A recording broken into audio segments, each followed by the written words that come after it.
Narcoestado, nazismo, hegemonía y provocación. El choque entre Caracas y Washington está que arde, les contamos. Sanciones de Estados Unidos frenan a Ecopetrol. Monómeros y gas venezolano fuera del alcance. Apuesta desesperada. Migrantes venezolanos trabajan en cultivos de droga para sobrevivir. ¿Qué tal, amigos? Soy Mildred Manrique y les doy la más cordial bienvenida a la emisión matutina de Noticias Impactos Venezuela. Hoy es viernes 5 de septiembre del año 2025. Gracias por estar del otro lado, por confiar en nosotros y por hacer de este espacio un punto de encuentro con la verdad. Vamos juntos a repasar lo más importante de las últimas horas. Comenzamos. El secretario de Estado de Estados Unidos, Marco Rubio, lo acusa de narcoterrorista fugitivo. Nicolás Maduro responde con alusiones al nazismo. El Mar Caribe se militariza, el discurso se radicaliza y el conflicto con Donald Trump, redibujando el rumbo del hemisferio, al parecer ya no tiene freno. Catherine García con los detalles. Desde Ecuador, el secretario de Estado Marco Rubio lanzó una ofensiva verbal contra Nicolás Maduro. Lo calificó como narcoterrorista y fugitivo de la justicia estadounidense, acusándolo de liderar una red criminal que conecta a Venezuela con cárteles en Colombia, México y Ecuador. Además, confirmó que Estados Unidos ha declarado como grupos terroristas a los choneros y los lobos, señalando que cooperan con estructuras criminales venezolanas, especialmente el cartel de los soles. I've seen a lot of this reporting, and it's fake reporting, and I'll tell you why. It says that somehow Venezuela is not involved in the drug trade because the UN says they're not involved in the drug. I don't care what the UN says. The UN doesn't know what they're talking about.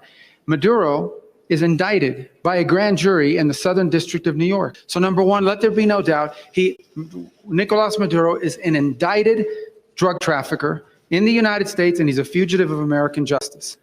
Nicolás Maduro respondió desde Caracas con una declaración cargada de ideología. Denunció que Venezuela está enfrentando corrientes nazi-extremistas del norte y se autoproclamó como defensor de la paz de los pueblos del sur. Mientras, su canciller, Iván Gil, emitió un comunicado donde señala que Rubio desacredita la Organización de Naciones Unidas en un afán de agredir a Venezuela. Estamos enfrentando corrientes extremistas del norte, nazi-extremistas. Eso lo debe saber la humanidad. Venezuela está en la primera línea de la lucha por la humanidad, por el derecho a la paz, por los derechos de los pueblos del sur, enfrentando a una corriente que pretende amenazar la paz de Sudamérica, del Caribe. En medio de este cruce, consultamos a un experto en política lo siguiente.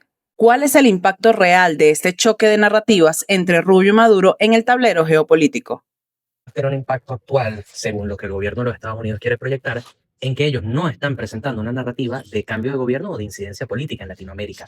Ellos presentan una lucha en contra del narcotráfico para ellos ser los responsables de la narrativa y ellos llevar la batuta. Y de esta manera el gobierno de Maduro tiene una oportunidad interesante de sumarse a esa narrativa que está liderando Donald Trump al decir, si esta es una lucha contra el narcotráfico, ¿en qué momento Donald Trump puede decretar, entre comillas, una victoria mediática? ¿Sería si logra un cambio de gobierno en Venezuela o sería acaso en un momento absolutamente arbitrario por parte de los Estados Unidos, donde ellos directamente, después de lograr una cantidad de hechos pequeños, a través de las cuales, si ellos cantan una victoria en esta lucha contra el narcotráfico prematuramente, sin concretar o intentar un cambio de gobierno en Venezuela, entonces lo que vamos a estar viendo es una narrativa de la cual el gobierno de Venezuela probablemente saldría fortalecido. Por su parte, el presidente de Estados Unidos, Donald Trump, intensifica acciones contra la administración oficialista solo con un repost, enfocándose en erradicar el cartel de los soles y promover un hemisferio libre de narcodictadores. El enfrentamiento discursivo entre Washington y Caracas ya no se limita a sanciones ni maniobras militares, es una batalla por el relato hemisférico y la definición del mapa político latinoamericano. Informó para ustedes Catherine García, Somos Impacto Venezuela. La administración de Nicolás Maduro se muestra dividida tras el ataque de Estados Unidos a una narcolancha en el Caribe, pero al parecer también están buscando pelea. El Departamento de Seguridad del gobierno de Donald Trump confirmó que este jueves aviones del ejército venezolano se habrían aproximado a uno de sus buques de guerra. Mientras, Chile advierte que América Latina no puede seguir mirando hacia otro lado. Se trataría de dos F-16 que sobrevolaron un destructor de Estados Unidos en el Caribe como una demostración de fuerza o provocación. Todo esto ocurre en medio de discursos incongruentes por parte del chavismo. El fiscal general Tarek William Saab niega por completo lo de la narcolancha, calificándolo como una animación sin coordenadas. Pero la vicepresidenta Delcy Rodríguez lo confirma y lo denuncia como una agresión militar directa, acusando a Washington de actuar como hegemones con conductas patoteras. Casi que quisieron decir que era un buque transatlántico el que fue falsamente disparado, cuando ahí pudimos observar que era literalmente una canoa hecha por inteligencia artificial. Hemos hecho acciones conjuntas, se hace cumpliendo los protocolos para la detención y la incautación de la droga. Pero jamás esto que a través de ese dibujo animado se intentó exponer. Hegemones con conductas patoteras pretenden agredir a las naciones, pretenden pasar por sobre los procesos soberanos de los pueblos, pretenden desconocer el principio de autodeterminación, usan las agresiones de todo tipo para desconocer y vulnerar profundamente el derecho internacional. En contraste, la Casa Blanca no solo reconoce la operación, la defiende como legal y necesaria en la lucha contra el crimen transnacional. Al mismo tiempo, Chile anuncia que varias naciones latinoamericanas preparan una declaración conjunta frente a la escalada de tensión. El episodio ya no es un hecho aislado, se perfila como detonante de una disputa regional donde chocan narrativas, intereses y soberanías. Interactuemos a través de todas nuestras plataformas digitales con la pregunta del día. La tensión entre Estados Unidos y Venezuela aumenta cada día más. Amenazas van y vienen entre altos funcionarios, pero también acciones y provocaciones. Frente a este panorama, ¿qué pone más en riesgo a América Latina? ¿El narcotráfico transnacional o la pugna entre Donald Trump y Nicolás Maduro?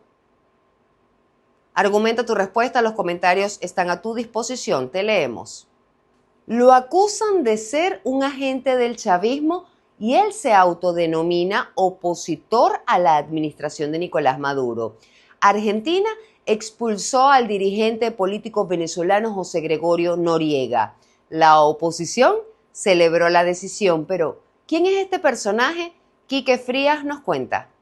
El dirigente político José Gregorio Goyo Noriega, expulsado por el gobierno de Argentina, se hizo conocido como dirigente de Voluntad Popular y electo a diputado en 2015, pero en 2020 pasó de ser un opositor a uno de los protagonistas de la llamada Operación Alacrán, la compra de parlamentarios impulsada por el chavismo para fracturar al Parlamento presidido por Juan Guaidó. Nuestra lucha es en contra de ambas cúpulas, contra el régimen de Nicolás Maduro, pero también contra el régimen transitorio instaurado por Juan Guaidó. Revelado además su participación en una operación en favor del empresario colombiano Alex Saab, Noriega fue expulsado de Voluntad Popular. Su respuesta fue acudir al TCJ y pocos meses después, el Tribunal Supremo de Justicia le entregó la representación legal del partido. Se violó el derecho, o mejor dicho, la presunción de la inocencia. Nosotros vamos a seguir reclamando hasta las instancias que sean necesarias, hasta tanto se restituyan nuestras garantías constitucionales y por supuesto que también estamos reclamando que no hay un proceso de democratización dentro de estos partidos. Estos partidos, incluyendo Voluntad Popular, no se respeta la participación interna, no ha habido un proceso de escogencia de las autoridades, de Voluntad Popular, no hay un proceso, en el caso por ejemplo de Acción Democrática, desde 2003, Estados Unidos y la Unión Europea lo sancionaron en 2020 por socavar la democracia, acusándolo de ser colaborador del chavismo. Al respecto, el analista político Luis Pecha Arteaga aseguró que Noriega cometió un error al pisar suelo argentino, un aliado de la restitución democrática en Venezuela y férreo adversario de la administración de Nicolás Maduro y sus aliados. Noriega fue deportado de Argentina ante la solidaridad del gobierno de Javier Milei con la oposición venezolana. Un personaje que se dio a conocer como opositor, luego se alió con el gobierno de Maduro y actualmente carga sobre sus hombros sanciones internacionales y la marca de la traición. Informó para ustedes Quique Frías. Impacto Venezuela. Con la reelección de Irfán Ali, Guyana consolida su poder petrolero con respaldo internacional y el apoyo directo de Estados Unidos. Venezuela, en cambio, pierde margen. En la disputa por el Esequibo, y se refugia en la presión política y militar. En este escenario, la Corte Internacional de Justicia podría convertirse en el árbitro decisivo de este conflicto histórico. Halim Naim nos amplía. Irfan Ali gana la reelección en la República Cooperativa de Guyana y llega con mandato fresco y un ecosistema de apoyo. Crecientes flujos petroleros con destino a Estados Unidos, contratos de largo plazo con multinacionales y acompañamiento diplomático de CARICOM y socios occidentales. Ese triángulo, producción en alza, mercado asegurado y respaldo político, eleva el costo de cualquier escalada y reduce la eficacia de los gestos de disuasión de Caracas, que en marzo incluyeron el cruce de un guardacostas venezolano cerca de operaciones de ExxonMobil, episodio que Guyana consideró intrusivo y que Venezuela enmarcó como actuación en aguas en disputa.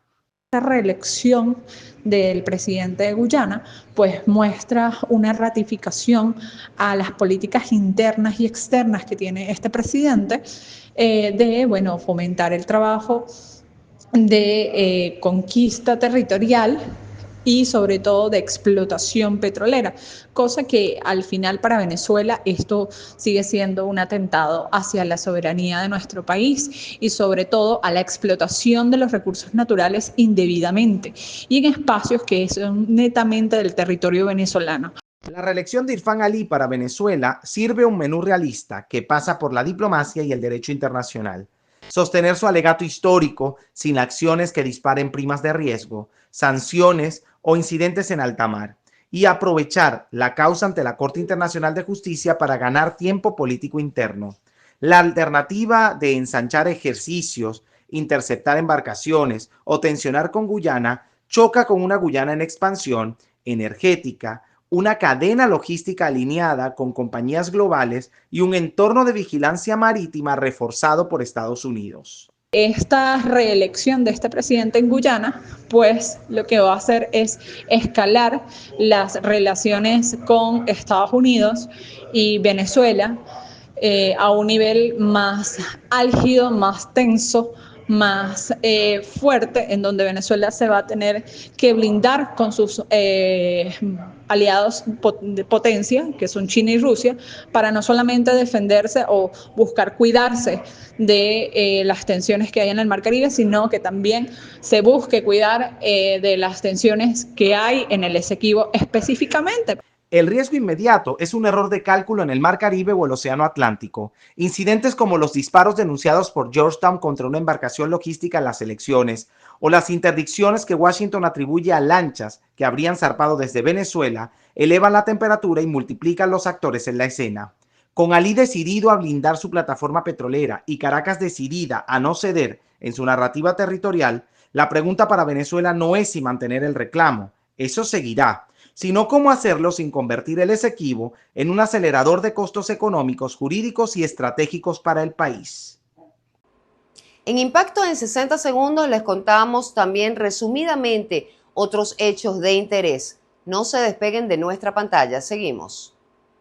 Sanciones de Estados Unidos frenan a Ecopetrol, monómeros y gas venezolano fuera del alcance. El grupo energético colombiano Ecopetrol no podrá comprar más gas a Venezuela ni adquirir la empresa de fertilizantes debido a las sanciones impuestas por Estados Unidos, dijo este jueves la vicepresidenta del directorio Mónica de Grave. En julio, el gobierno de Gustavo Petro firmó un acuerdo de confidencialidad con la administración de Nicolás Maduro para explorar la posible adquisición de la empresa colombo-venezolana. Pero ese intento está paralizado por las restricciones legales internacionales. Esto ocurre en un contexto crítico, pues Colombia enfrenta un déficit de gas proyectado del 20% para 2026 por la disminución de actividades de exploración asociadas con las políticas energéticas del gobierno. Importar gas de Venezuela ya no es una opción viable por las sanciones. Convocan a la comunidad internacional a denunciar y aislar al chavismo. El Comando con Venezuela denunció a través de un comunicado sobre una advertencia directa del Cártel de los Soles contra la líder opositora María Corina Machado, tras sus recientes declaraciones apoyando acciones antinarcóticos impulsadas por Estados Unidos. Desde el oficialismo, Diosdado Cabello lanzó una amenaza velada. Si a nosotros nos aprietan, nosotros la apretamos. Un mensaje intimidatorio que no solo va contra Machado, sino contra todos quienes defienden la democracia.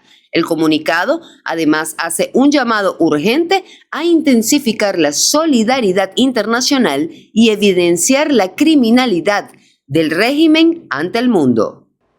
La libertad de prensa en Venezuela no está simplemente en retroceso. Está siendo desmantelada por un aparato de poder que ve en el periodismo una amenaza directa a su permanencia. En lo que va de 2025, diferentes organizaciones han documentado al menos 88 agresiones contra periodistas y medios de comunicación. Pero estas cifras no son aisladas. Responden a una política deliberada que busca controlar la narrativa, imponer el miedo y evitar el escrutinio público. Juliana Palmar con el reporte. El periodismo libre en Venezuela es hoy un blanco sistemático. Las 88 agresiones registradas este año por el Colegio Nacional de Periodistas no son solo hechos aislados, forman parte de una estrategia de Estado que busca silenciar las voces críticas, impedir investigaciones incómodas y dejar al poder sin contrapesos. La reciente deportación de periodistas mexicanos es solo un síntoma visible de esta política. El gobierno no tolera ojos ni micrófonos que no pueda controlar. La situación de la libertad de expresión en Venezuela y de ejercicio periodístico está en grave situación. Nada más en el periodo comprendido entre el 1 de enero y el 31 de agosto de este año 2025, de acuerdo al informe que presentamos elaborado por el Observatorio de Seguimiento de Agresiones a Periodistas y Medios del Colegio Nacional de Periodistas del Asesoramiento Capital, señala las distintas agresiones que se han cometido contra periodistas y medios de comunicación, destacando el hostigamiento, destacando por supuesto las detenciones arbitrarias, y eso por supuesto conspira contra la libertad de prensa. El poder no quiere testigos. La opacidad beneficia a un sistema que se sostiene en la corrupción, la represión y la manipulación de la verdad. En un país con graves denuncias de violaciones de derechos humanos, crisis económica crónica y una institucionalidad colapsada, el periodismo representa el último obstáculo entre el poder y la impunidad absoluta. Estas agresiones no son solo toleradas por el Estado, en muchos casos son ejecutadas y coordinadas desde él. Veamos un claro ejemplo de esto. Si ha coordinado con el gobierno de Gustavo Petro, además de este despliegue en la frontera, 15.000 funcionarios por el lado venezolano y 25.000 por el lado colombiano, alguna otra acción especial ante este despliegue de buques estadounidenses en el Caribe, y tomando en cuenta también que Colombia tiene tratados con Estados Unidos para la interdicción con las drogas. Gracias. A la censura se le suma otro fenómeno igual de peligroso: la autocensura. Muchos periodistas, analistas y medios ya no solo enfrentan amenazas externas, sino también dilemas internos: callar o arriesgarlo todo. La línea entre informar y sobrevivir se ha vuelto borrosa. Temas como la corrupción estatal, vínculos del poder con el narcotráfico o la represión política son cada vez más evitados, y con ello se esfuma el derecho de la ciudadanía a estar informada.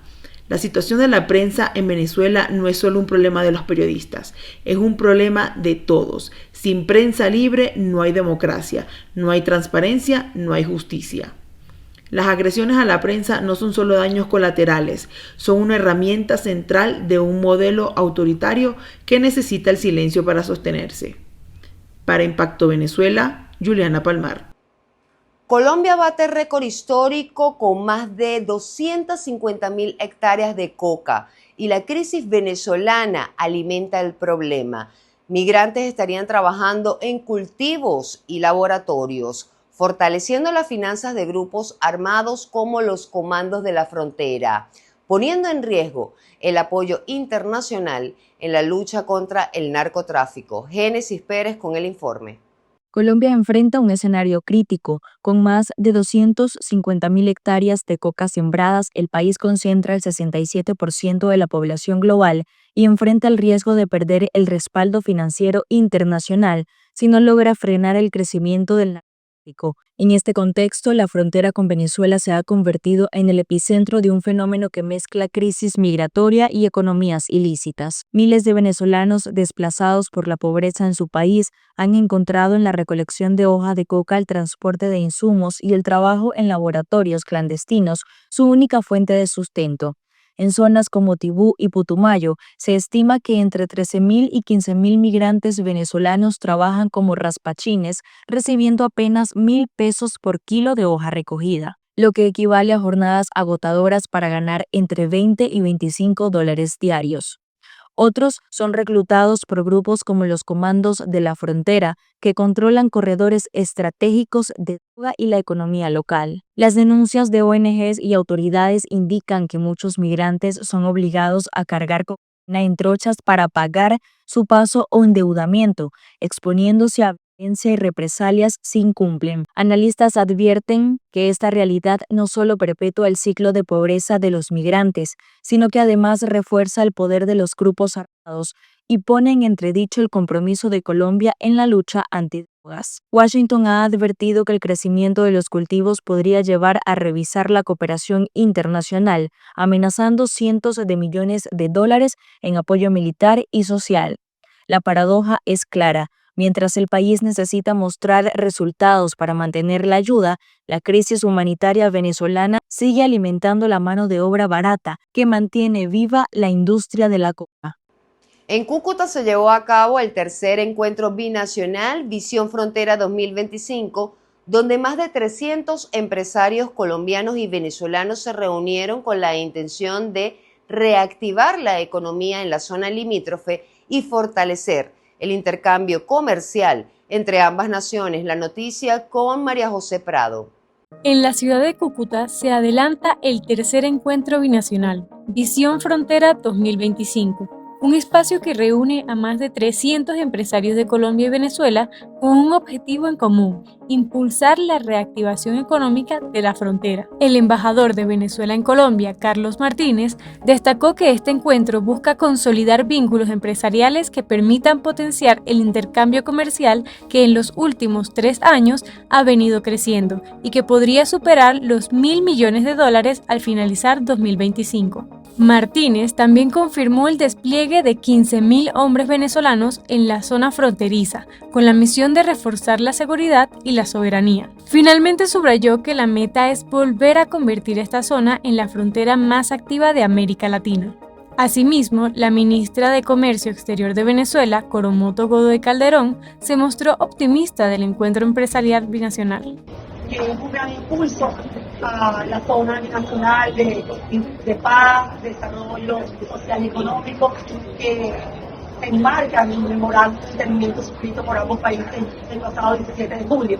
Se han dado pasos muy importantes en la identificación de unos críticos para fortalecer el intercambio en la frontera colombo-venezolana.